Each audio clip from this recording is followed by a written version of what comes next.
या तुहार भैया लाल टीका लगाई के लीलार भैया लाल टीका लगा के लीलार भैया राखी बान्हब कलैया तोहार भैया हो राखी बान्हब कलैया तोहार भैया। अब एक रिदम बगाओगे जैसे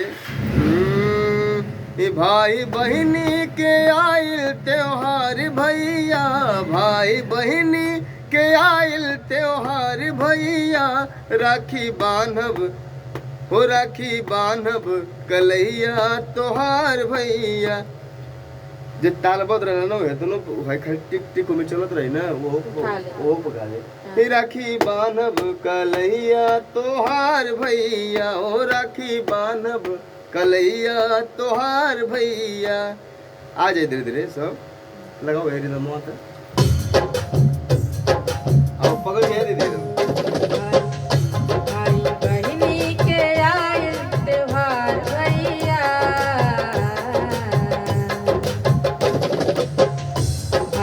बहिनी के आइल त्योहार भैया राखी बांधब कलैया तुहार भैया राखी बांधब कलैया तुहार भैया।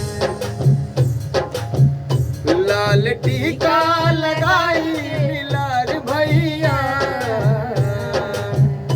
लाल टीका लगा के लीलार भैया राखी बांधब कलैया तोहार भैया राखी बान्हब कलैया तोहार भैया राखी बान्हब कलैया तोहार भैया।